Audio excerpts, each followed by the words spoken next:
Publi-reportage sur la radio-télévision Isanganiro.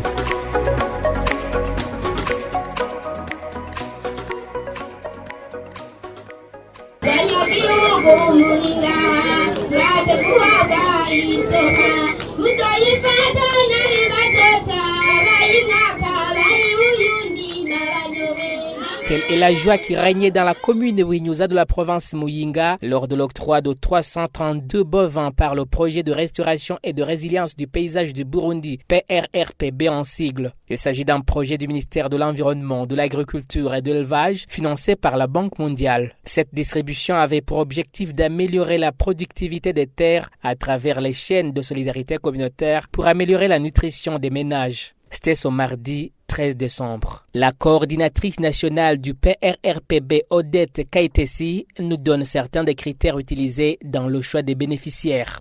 L'identification de ces bénéficiaires, de ces bovins, part donc des consultations au niveau populaire, du choix des bénéficiaires à travers les collines, sur des critères objectifs.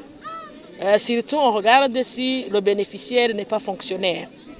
Deuxièmement, on doit voir s'il a au moins une propriété dans 2000 hectares et qu'il a au moins 0,25 hectares de plants fourragères et qu'il accepte donc d'appartenir dans la chaîne de solidarité communautaire, de construire une étable, mais aussi de construire des compostières. Tout ça, si vous parvenez à avoir ces critères, c'est-à-dire qu'on n'est pas pauvre, mais qu'on est moyen.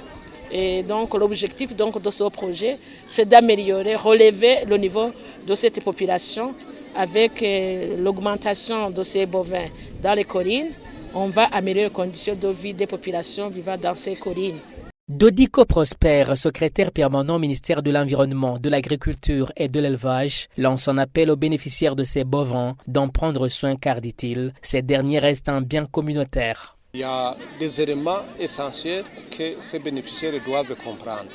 Le premier élément essentiel, c'est que d'abord, c'est un bien commun parce que ça entre dans la chaîne de développement communautaire. Et chaque bovin qui est distribué, l'animal est censé donner naissance aux autres bovins qui doivent être distribués aux autres ménages. Et donc, si cet animal devient un bien commun, il doit attirer l'attention de tout un chacun pour que la chaîne soit soudée.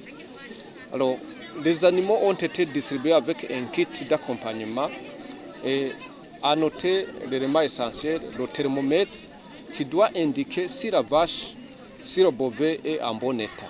C'est-à-dire que le bénéficiaire doit contrôler chaque jour la température afin d'informer si la température augmente, il doit informer directement les vétérinaires qui sont à leur disposition. Et non seulement ça, souvenez-vous que les bovins qui ont été distribués sont gestantes. C'est-à-dire que les vaches sont gestantes, ils vont donner naissance dans quelques mois.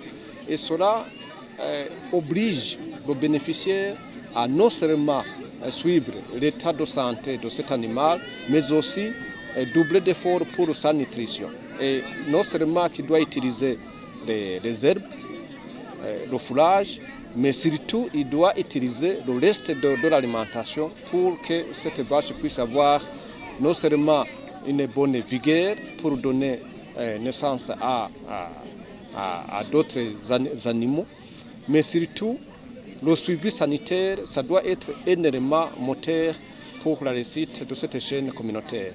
L'un des bénéficiaires, Jean Sinamenye, affirme qu'il va prendre soin de son bovin et améliorer les chaînes de solidarité communautaire comme prévu dans ce programme. Je suis prêt à aider dans la coopérative Abasangira Rugendo Mwiterambere. Comme ils viennent de le faire aussi pour moi, je vais bien entretenir la vache récit et le nouveau venir la coupler. Plus tard, s'il m'est bon, je vais prendre soin du veau. Après, si un autre veau arrive, je vais la donner au suivant dans la coopérative. Le projet de restauration et de résilience du paysage du Burundi PRRPB opère dans 3 communes, à savoir Isare de la province Bujumbura, Winyuza de la province Muyinga et la commune Matongo de la province Kayanza. Il reste à attribuer 237 bovins à la population de la commune Issaré de la province Bujumbura d'ici 2 semaines. Publi reportage sur la radio-télévision Isanganiro.